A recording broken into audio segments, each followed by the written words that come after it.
Welcome everyone to the Week 4 Waiver Wire Show presented by the 33rd Team.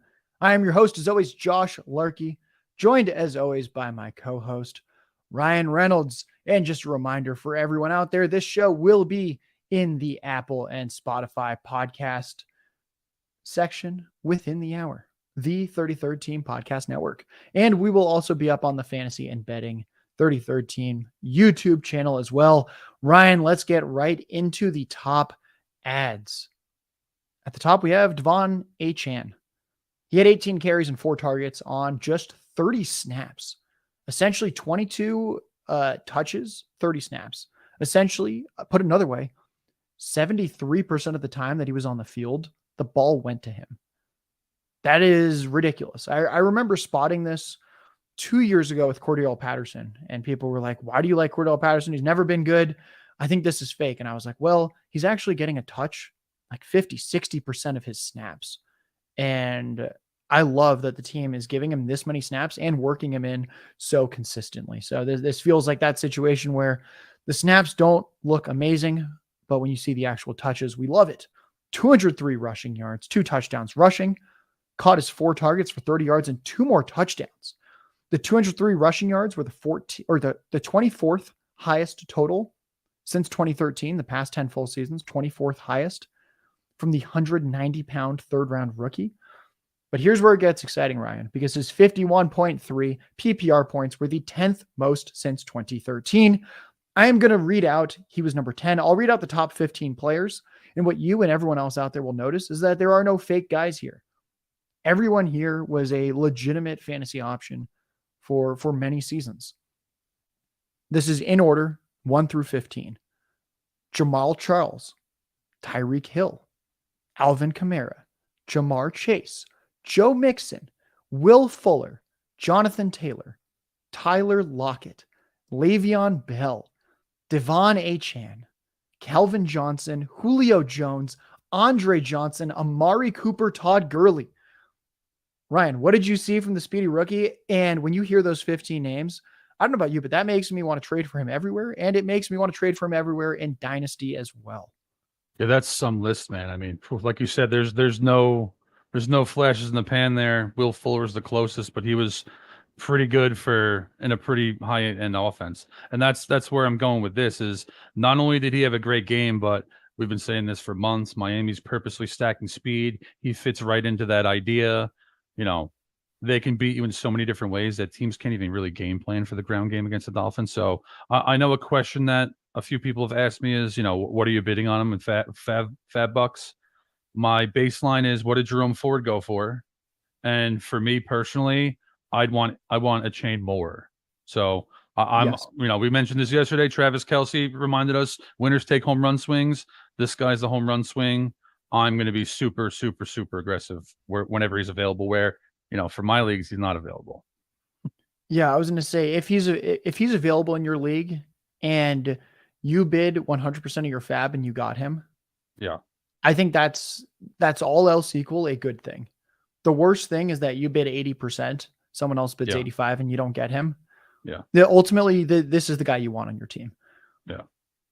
Fortunately, it's not just at the running back position. We have 3 awesome wide receiver additions for this week. We'll start with Josh Palmer. Mike Williams, terrible news. He tore his ACL. He's out for the rest of the season. Mike Williams missed 4 games last year. He came back after 2 of those games.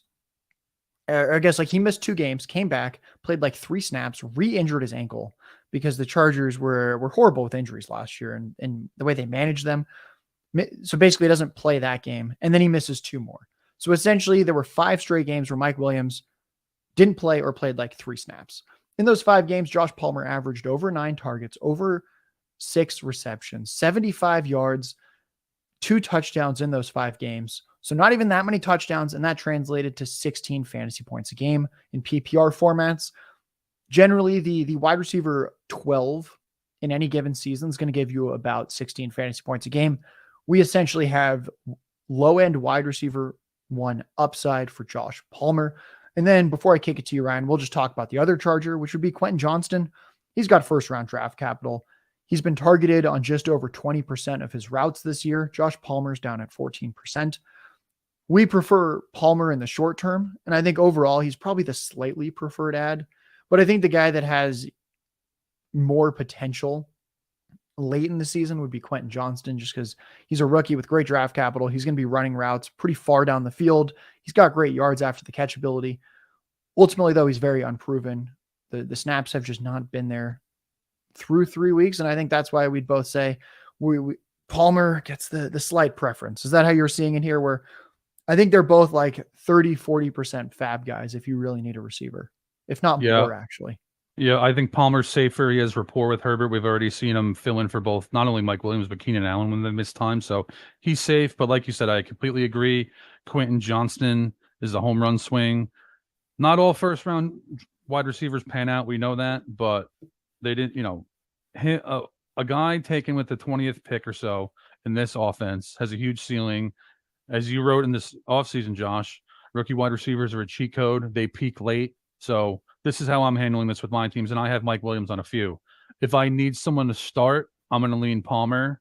If it's more of like, okay, I have a good option, like for instance, I have Gabe Davis on a team where I can lean into him more, I might take a shot at Johnston long term in that scenario just to see if he breaks through late when we're in money making season.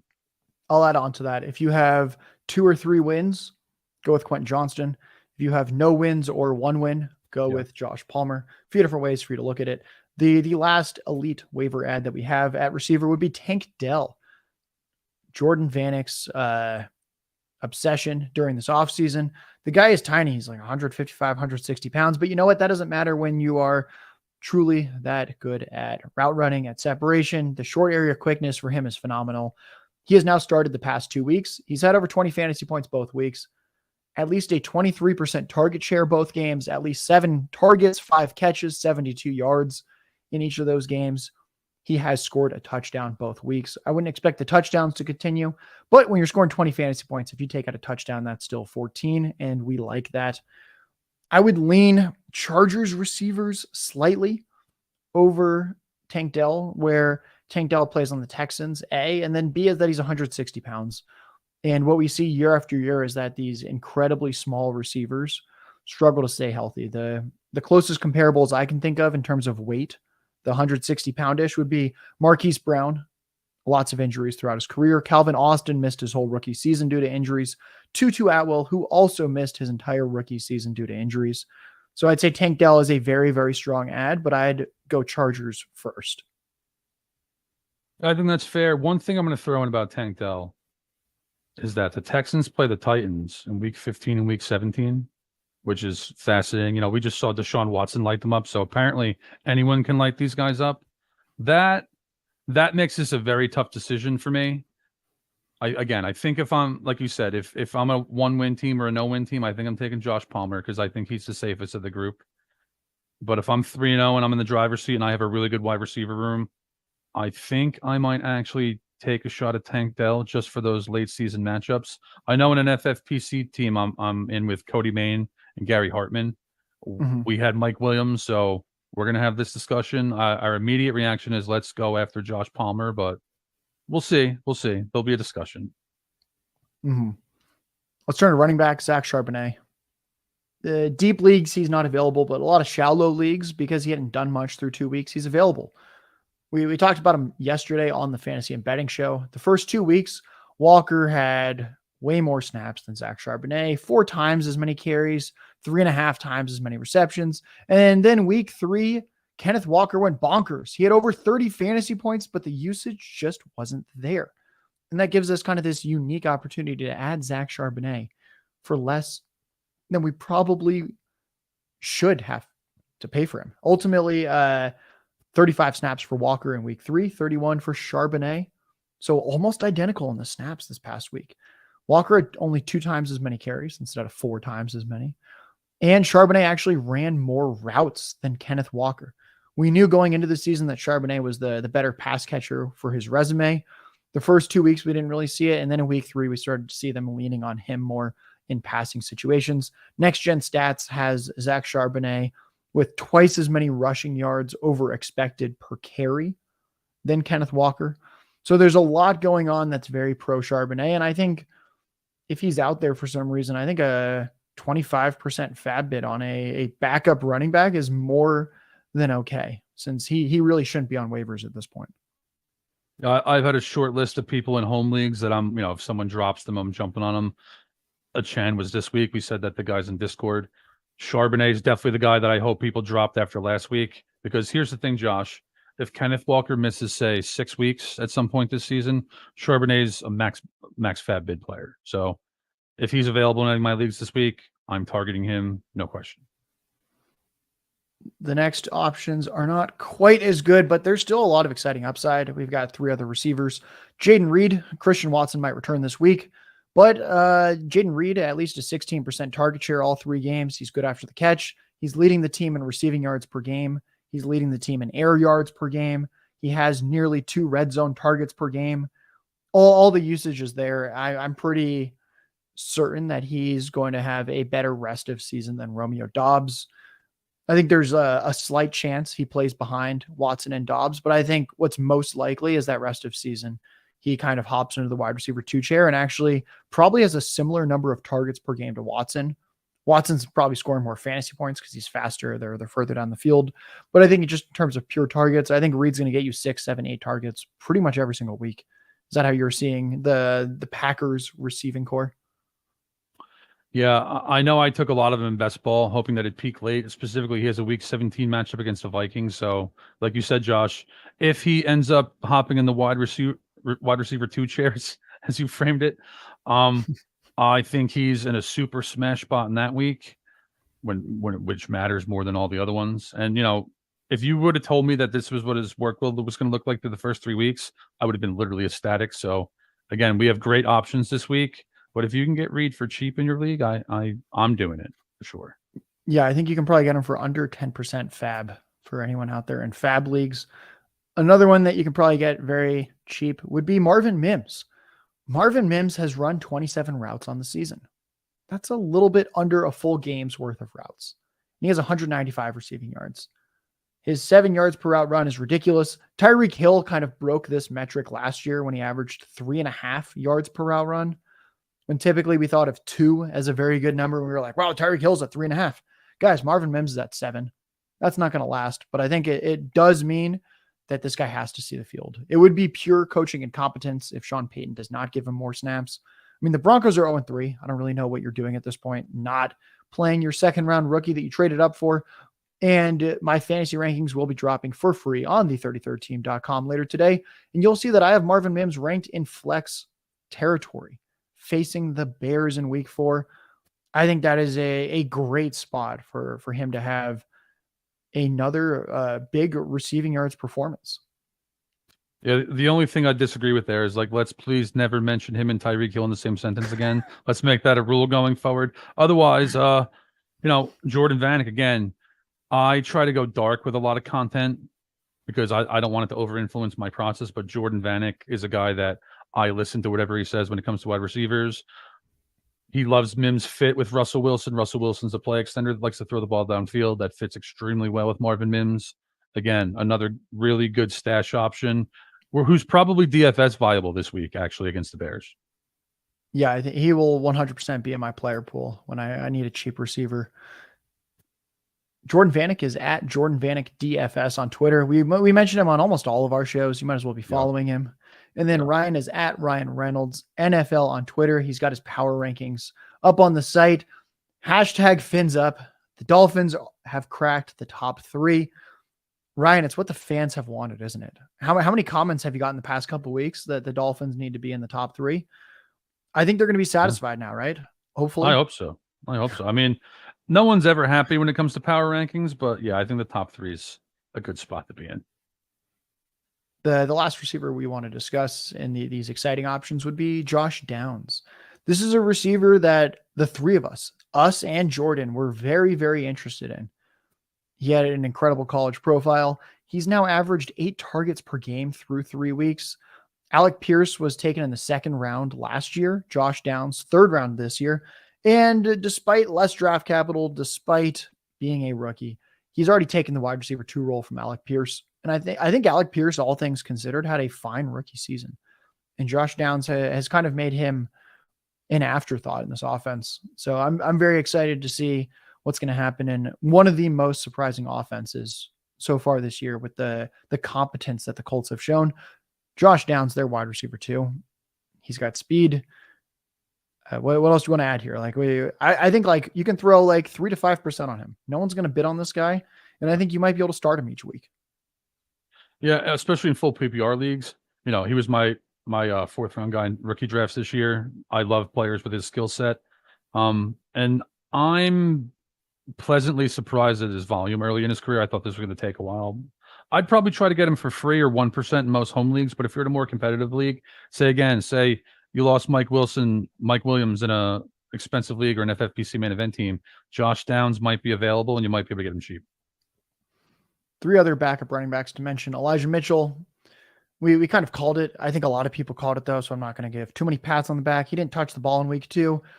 Thursday Night Football, it's a short week. He gets 11 carries and 3 targets. Just want to remind everyone that this is a very, very high upside direct backup with McCaffrey. Ryan, anything to add to Mitchell before we move on to our second? No, premium stash option that is going to see usage upticks when they're going to be in positive game scripts, which, you know, given the talent of the roster, might be often. Yeah, I think actually this might be another good week. Week 4 against the Cardinals. Yeah. I will admit I might have a couple teams where Elijah Mitchell is my running back 2 this week. Injuries have hit hard. Yeah. And I think we might see double-digit touches once again. Kendre Miller, the third-round rookie for the Saints, he stepped into action after the knee sprain in the preseason. He had 9 carries, 34 yards, ran 10 routes, just had 1 target. Tony Jones outproduced him, outtouched him in all phases. Jamal Williams is on IR. Kamara is coming back this week for week 4 from suspension. I think Miller's a stash. I don't think he does anything these next few weeks, but I think the second half of the season, he's the hammer, while Alvin Kamara is the finesse guy.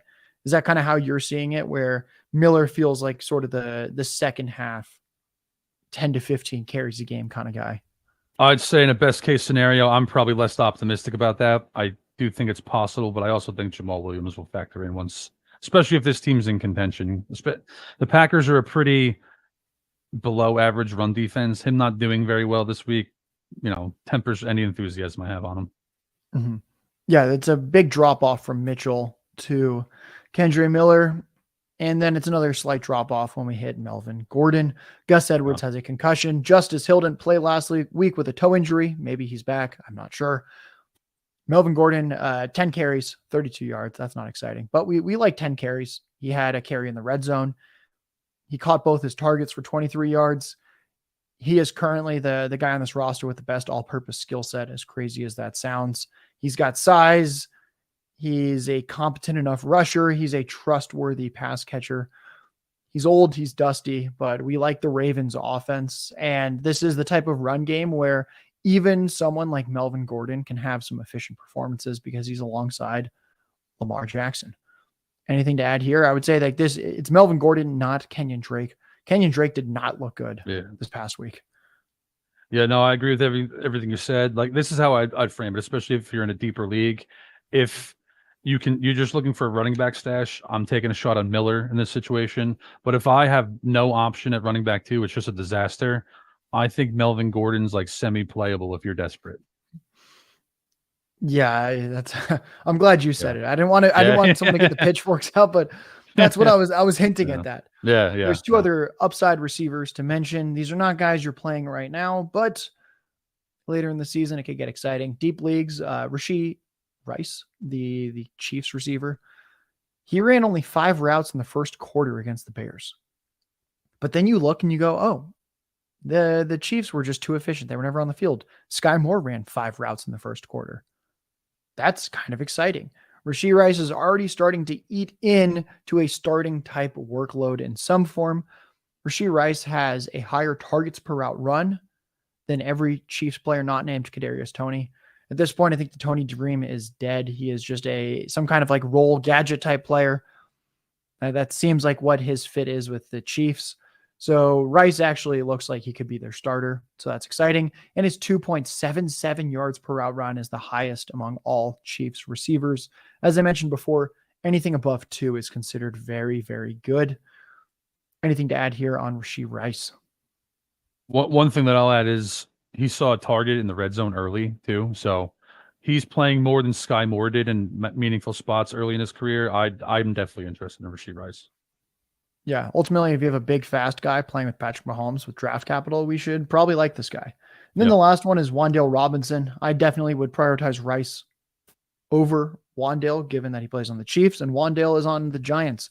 But his debut after tearing his ACL late last season, he had the 100-yard game against the Lions and tore his ACL in that contest. It was tragic. He comes back in week 3. He only runs 9 routes, but he was targeted 5 times. I mean, wow, 5 targets on 9 routes. He caught 4 for 21 yards. The average target was only 4 yards down the field. That's not great, but I think for PPR leagues, you could do worse than stashing Wan'Dale Robinson. For context, while Wan'Dale ran 9 routes, Jalen Hyatt ran 13 routes and didn't receive a single target. Obviously, when they face the Niners, that will definitely favor a guy like Wan'Dale over a deep threat like Hyatt. But I still think it's notable that he was worked in so much on only those 9 routes. Where do you kind of view him rest of season? I think of him as like his upside is that you can flex him in a pinch, which is why I think we should just kind of get him for free if possible. Sure, yeah, especially in deep leagues. I mean, 3 months ago, I would have been very surprised that he's playing already. And the one thing that I like about him is short area quickness player. Daniel Jones throws drags well, slants well, crossers well. That's right in Wan'Dale Robinson's alley. So I don't, especially in full PPR leagues, if you have a spot, he's worth a stash. He has a week 17 game against the Rams too, which is interesting. Guys, that is Ryan Reynolds, NFL on Twitter. Nobody talks about football the way that Ryan does. Make sure you give him a follow and make sure that you check out all his work on the 33rdteam.com. Power rankings, matchups, previews for different games, expert picks for every single game. We do the player prop happy hour on Fridays. We podcast together 4 days per week. That's a lot of days a week. Yeah. So if you're willing to put up with me, then you should probably put up with Ryan as well if you're not already. Let's talk about a few players to drop. Ryan, I'm going to talk about 2 big names, kick it to you, and then rifle through some other cuts. Sure. Shallow leagues, drop Drake London and Kyle Pitts.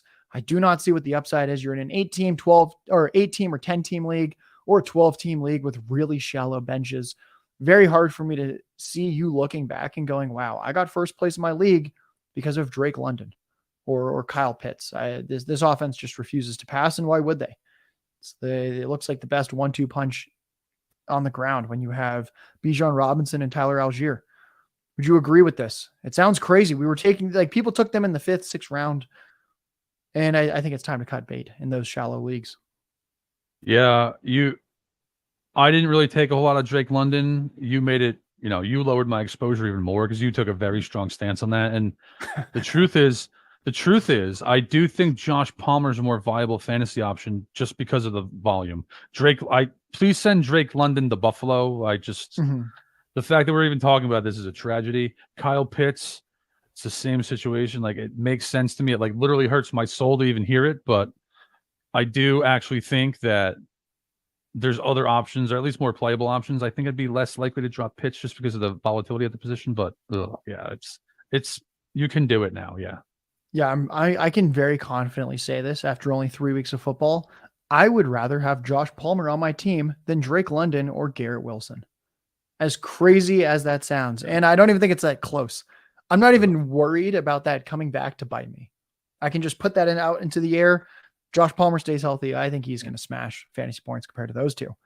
Probably will. Oh, I'm getting close with Justin Fields. He gets the Broncos this week. They just gave up 70 points to the Dolphins. I think if Fields looks really bad once again against the Broncos, then I think he's either droppable in really shallow leagues or just becomes part of a streaming conversation portfolio with some other quarterbacks. Running backs to drop, Dalvin Cook.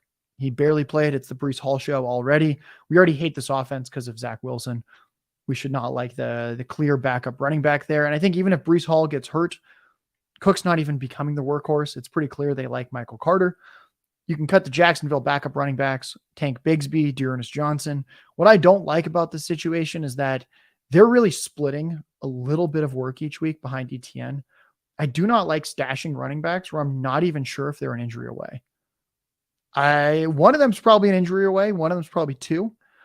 The Jacksonville offense has been underwhelming, and I think that's not a situation that you should be too invested in. A.J. Dillon, Aaron Jones has missed the past 2 weeks. A.J. Dillon didn't do anything. I think Aaron Jones comes back this week. If Dillon couldn't get it done in any form without Jones, it didn't quite have the big workload. I don't really know what we're supposed to expect. Khalil Herbert's another one. Like maybe you start him in a pinch, depending on game script and who the Bears are playing. But at this point, the Bears are just going to be massive underdogs against pretty much every opponent. That is not the game script we want for Khalil Herbert. Roshan Johnson is the running back in that room that we like. We can drop Samaje Perine. We mentioned it last week. We'll mention it again. He's played at times behind even Jaleel McLaughlin. We don't like to see that. And even Javonte Williams just hasn't been getting exciting volume. Why would we then like the third option in this running back room? Ryan, any takes on these running backs before we move on? The only thing I'll say to all of it is don't drop Justin Fields or Herbert if you don't have to because of their opponent this week. They just gave up 70 points to the Dolphins. If there's going to be a get well game, this spot makes sense. But yeah, I'm completely aligned on all that in general. We can drop Rashad Bateman. 3 targets each of his 3 games. Odell Beckham Jr. didn't play this past week. Rashad Bateman just looks slow. He's not even 24 yet. He's had several lower body injuries, multiple foot surgeries. Yeah. It is clearly taken a toll. I just don't want this player. Yep. The one guy that you shouldn't cut, I wouldn't cut Treylon Burks. We talked last week and we were like, oh, let's give him one more week, but he's getting close. And you know what? Week 3 against Cleveland, he caught 1 pass for 5 yards, but he had 6 targets, 126 air yards. It was a 25% target share. That's what we were hoping he'd have alongside Hopkins, is that the pass game would be 50% of the targets to Hopkins and Burks. We got to see that last week. We got to see Burks operating downfield. I think it's not for the faint of heart, but I would drop a lot of these other players before I would drop Burks. And then at tight end, we can drop Chigoziem Okonkwo from the Titans and Dalton Schultz of the Texans. These are players I would drop well before Kyle Pitts, but even Kyle Pitts at this point, he's outside my top 12 tight ends now for the 2nd straight week in fantasy. It's just very hard to get on board with this Falcons pass attack. Ryan, anything to add to those receiving options before we turn to a few quarterback streamers? Just going to comment on Treylon Burks. I would drop him for Achane, Josh Palmer, Tank Dell, Quentin Johnston. That's the end of the list. Quarterback streamers, Daniel Jones gets Seattle. We are 3 for 3. We're going to try and go 4 for 4 on predicting the Daniel Jones games. Week 1 against Dallas, we told you to sit him. He had 6 points. Week 2 against the Cardinals, we said to start him. He had 32 fantasy points. Week 3 against the Niners, we said to sit him. He had 5 fantasy points. Will we make it 4 for 4? Let's cross our fingers. So far, those first 3 weeks felt pretty easy to predict. Seattle is a little bit murkier, but this feels like a week where he should be a top 12 option. Anything to add here? You watch all the games. You're a Giants fan, unfortunately. Do you think Daniel Jones gets it done this week against Seattle? Yeah, I think, he's a matchup-based streamer. I think there's some upside here, especially because the Seahawks defense has really struggled to this point. One thing I'll add here is when we talked yesterday, Seattle was a 1.5-point favorite. Today, the Giants were a 1.5-point favorite when I woke up. So, I think it's going to be a close game, some scoring potential here. I like Jones as a streamer. Yeah, I noticed that too. The 3-point swing already. Yeah. Very exciting for Big Blue. In that same game, we have Geno Smith. Dak Prescott didn't do anything in week 1 against the Giants. He didn't have to. They blew him out 40-0. Then week 2, Cardinals Joshua Dobbs has 25 fantasy points against the Giants. Then this past week on Thursday Night Football, Brock Purdy lights up the Giants. He didn't even need to do much, and he still reached 20 fantasy points on efficiency. Geno Smith had over 300 yards in week 2, and then he had 296 passing yards in week 3. He's mostly back. He's averaged at least 8 yards per attempt each of the past 2 weeks. It hasn't always looked pretty, but I think Geno Smith is mostly who we were hoping he'd be this year. Now that we've had back-to-back games where he's starting to look like his self from the first half of 2022. Is that kind of what the film has shown you with Geno? Yeah, he's mostly been very good the last 2 weeks. Like you said, back to his what he did last year for the most part. One thing I'll say here is Seattle definitely has the raw materials to hang, 27 plus points on the Giants. One concern I have here is their offensive line's a little banged up. And the Giants do have talent in their pass rush. So if Geno Smith fails, I think it's the Giants pass rush that makes that happen. This next recommendation feels like the most 2023 recommendation out there. This is how the season's going. Ryan and I are both like kind of enthusiastic. If you need a quarterback option, Andy Dalton can get it done against the Vikings this week. Minnesota's a terrible secondary. Andy Dalton, they just let him let it rip last week against the Seahawks. He had 58 pass attempts, 361 yards, and 2 touchdowns. It should be pass heavy again because the Vikings, I actually think they're a sneaky good run defense. Week 1, the Buccaneers running backs averaged 2.5 yards per carry. The Eagles have the best rush attack in football when you factor in offensive line. They average over 6 yards per carry. We're going to throw that out because the Panthers are most certainly not the Eagles. And then the Chargers last week averaged 1.5 yards per carry. Yeah. It seems to me like the Eagles are the outlier and the Buccaneers and Chargers couldn't get anything done. I think the Panthers will have to rely on the red rifle for week 4. Are you there as well? I'm pulling up my fantasy rankings right now. We'll drop them on the site later today. I currently have Andy Dalton sitting at quarterback 21 on the week. That might be a little too low even. Might need to bump him. There's just a lot of quarterbacks with decent matchups this week. Yeah, I think the volume is the key here. I mean, the Vikings are the most dangerous 0-3 team I can remember over the last several years. They've played close games. Their offense has been awesome. So if their offense continues to play well, which, they're in desperation mode, we can expect that. Could see big volume from Andy Dalton, and there alone, he could get to 300 yards passing potentially, which sounds gross to say, honestly.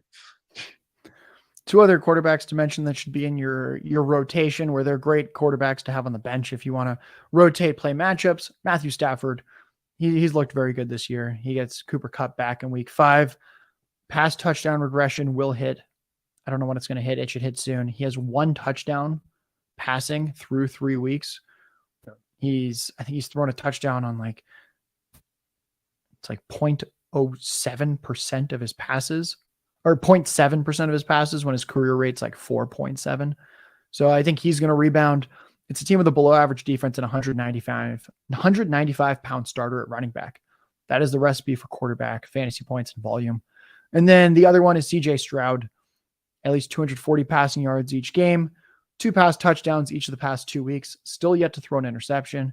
He's a rookie, so maybe defenses start to adjust more to him, but he could also get better as the season goes along.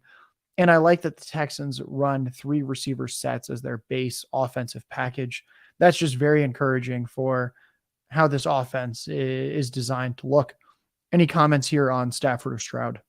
Yeah, I agree. If you're in a position where I think Kirk Cousins is the cutoff line where you can just play him every week, if you have, Dak Prescott, Geno Smith, Daniel Jones, Deshaun Watson, all those kind of guys, I want 2 of them and I want to play matchups. Stafford and Stroud are right in that mix. And, we talked about Stafford being a potential shootout quarterback as their defense is a little thin. Once Cooper Kupp returns specifically, I love Stafford in matchups.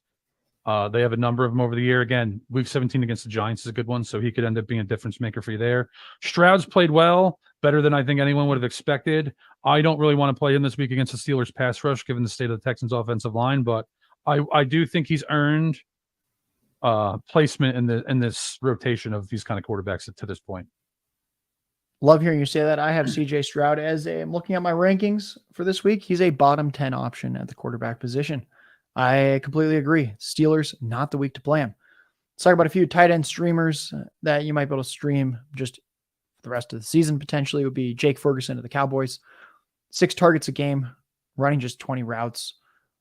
That has real potential where for some reason they allow him legally to run 30 routes and they're like, you are now allowed to run with these starters full time. That could portend very, very good things for fantasy.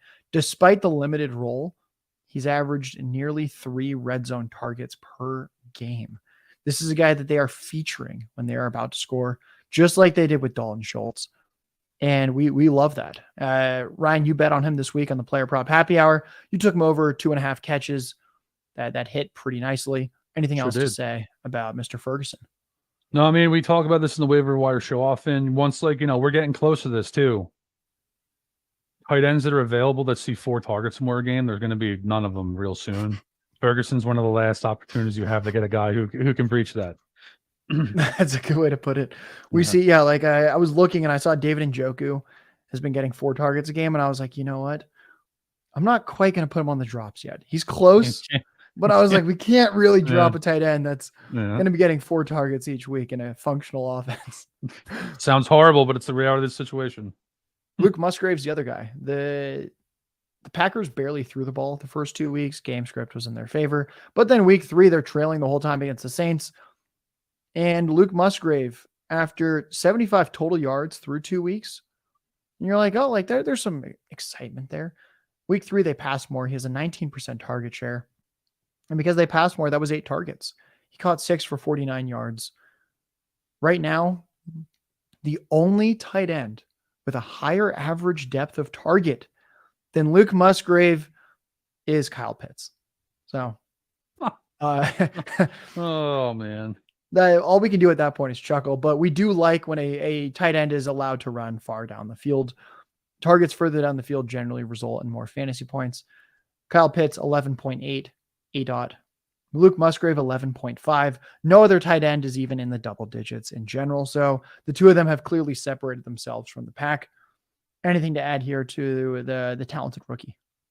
Yeah, Musgrave's a guy that I don't really want to play so much right now. But again, if you're asking guys, what do I do with tight end every week? Musgrave's a guy. Take 2 of them. Musgrave's one of the guys to put on your bench at this point. Let's talk about defensive streamers. We've got Mr. 30-30 this week. For those that don't know what that means, we're talking about Jameis Winston. How could we forget the season where he had over 30 passing touchdowns and 30 interceptions? Ryan, why do you like the Tampa Bay defense, even though it's a Jameis Winston revenge game? I mean, let me frame this way. Winston's good for fantasy players to a degree because he'll just let it rip. But, you know, when everyone wanted him to take back over for Andy Dalton last year, none of those people saw the Panthers game. The ceiling for the Buccaneers defense in this game is 5+ sacks, 5 interceptions, and 2 defensive touchdowns. That's what Jameis Winston brings to the table. The one concern I have is Baker Mayfield's on the other side of the coin here. And as we saw him perform against a real defense last week, you guys who thought this guy was good. Oh, man. Having average games against the Bears and Vikings, hysterical. The Saints have a good defense as well. Could see this being a muddy game where maybe Baker Mayfield puts the Buccaneers defense in bad situations. That's my only concern in that particular matchup. We'll have Ryan's defense rankings in my overall fantasy rankings, and they'll drop later today on the 33rdteam.com for free. Ryan, you also like the Bengals defense against Ryan Tannehill. Talk to me about this matchup. You know, Derrick Henry, DeAndre Hopkins, Treylon Burks, plus Ryan Tannehill's pretty good, actually. That's, you know, you could make the playoffs with that group. But they have the worst offensive line in football, and the Bengals are a very well-coached team. That's my stance here. Chargers defense, Jimmy Garoppolo might miss the game with a concussion. Anything that you want to add there as to why they're a worthy streamer this week? Whether it's O'Connell or Brian Hoyer, we've seen the Raiders lose twice in a row. We literally put out a betting piece this offseason that said bet against the Raiders. We're not Raiders Bulls here. It's primarily just a bet against this team. The Giants against Geno Smith. Some injuries on the offensive line. How do you think that might affect the game? Where overall we're interested in streaming Geno, but it might be a mistake-filled performance in this one. Yeah, I mean, we've talked about this a lot, Josh. You know, sacks a quarterback stat, and I tell you this. If I'm going to go the other way on that, I have to ignore the existence of Geno Smith, who's very pressure sensitive. If the Giants pass rush plays to their potential, they have some upside here. Granted, I think they're the most volatile option of this group. Now, Josh, we end our waiver wire show with a hot take from you every week. In week 2, you called the DeAndre Swift rise. He absolutely shredded on the ground that week. Last week, you called Jamar Chase's return to relevancy. He went crazy last night. Who do you got this week, Josh? Big shoes to fill. We'll try to make it 3 for 3. This player had 5 targets. He caught 3 for 25 yards in week 2. Then he ramped up his activity level. We had 7 targets. He caught 5 for 81 yards in week 3. Week 4 against the Chicago Bears, Jerry Jeudy catches 8 balls for 125 yards and a touchdown.